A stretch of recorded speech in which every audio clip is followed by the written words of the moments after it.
Good afternoon. Ayan guys, yung binili ko kahapong mangga, nabudol ako guys kasi sabi matamis. Yung naglalako po dito sa aming lugar, sa loob ng sabi matamis.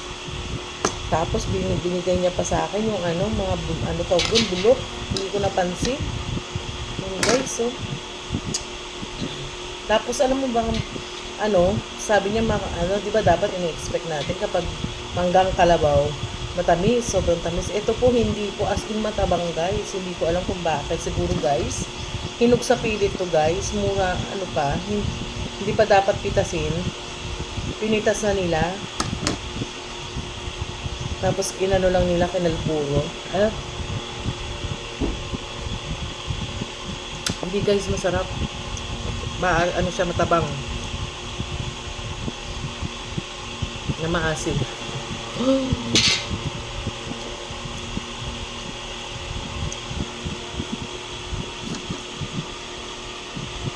Sabi ng mga anak ko, ang tabang daw ng mangga. Hindi daw matamis. Ini-expect ko pag kalabaw, manggang kalabaw, matamis talaga guys. Ayan o.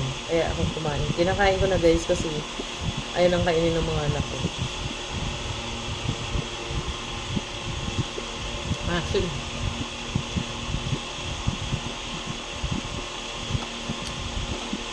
Ma-override na guys. Kaya kinakain ko. Ayan. Mukbang tayo ng manggang maasim.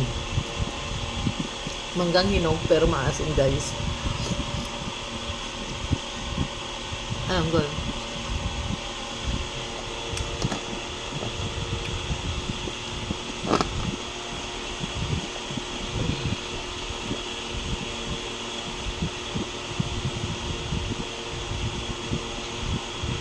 Isa lang kasi hindi pwedeng hindi marami.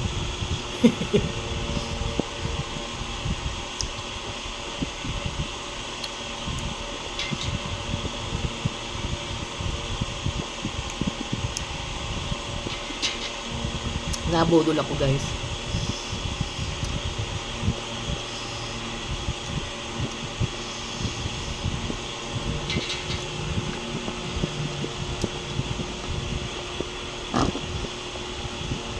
Tsaka halatang guys, nga nung pinitas nila is laglag. Kasi ayan o. Nung pinitas nila, kasi dati po kasi may mga mangga kami, manggahan kami, nag-export ng mangga ang aking tatay. May mangga kami yung pag nagpipitas po, yung laglag po, hinihiwalay po yun dun sa mga talagang pang-export. Tapos yung nire-resize po nila, yung mga malalaki, hiniwalay din po, yung mga maliliit, hiniwalay. Tapos yung mga laglag po, hindi po yun hinahalo, siniseparate po yun. Binibenta po yun sa palengke. Hindi yung pinapahinog. Kasi guys, ganito mangyayari. Kapag yung ganito, halimbawa, nalaglag siya, tapos papahinugin mo, kakalburuhin mo, ayan yung guys ang mangyayari sa kanila. Ayan, mabubulok yung dun kung saan yung nalamog. Kaya hindi siya pwedeng Ayan o. Bulok guys eh. Diba? Ang mahal. 200 guys. 200 ang ang mahal. Tapos ganito lang yung hindi na talaga ako bibili doon sa mamang yun.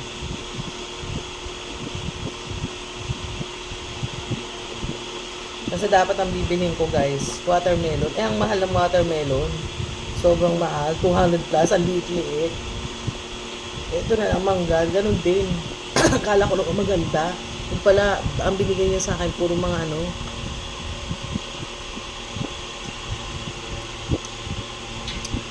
Ito lasang guys. Lasang mura. Kasi ako, alam ko guys, kasi kami dati, may mangga nga kami. May anuhan kami ng mangga. Nag-i-spray yung papa ko ng mangga, nag-i-export ng mangga papa ko. Halatang mura.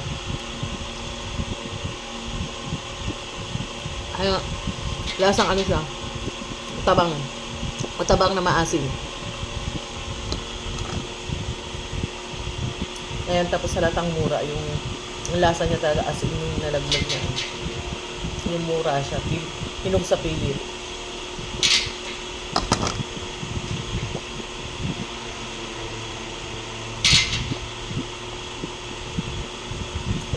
Yung isa na lang tira ko guys. Kasi ito bulok na talaga.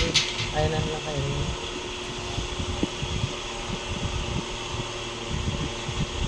Ah.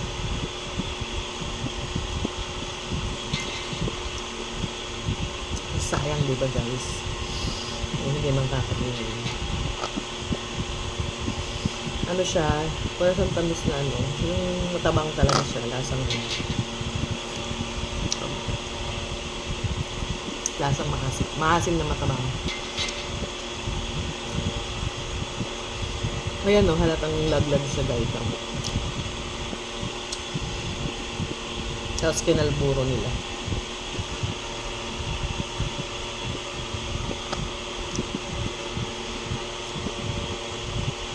Ayan o. Diba? Nabudol ako guys. Ayan. Thank you for watching guys. Ito na kayo din ito. Kasi ito medyo okay pa. Lagay ko sa rep. Thank you for watching guys. Ayan. Sana guys nagustuhan nyo ang aking video.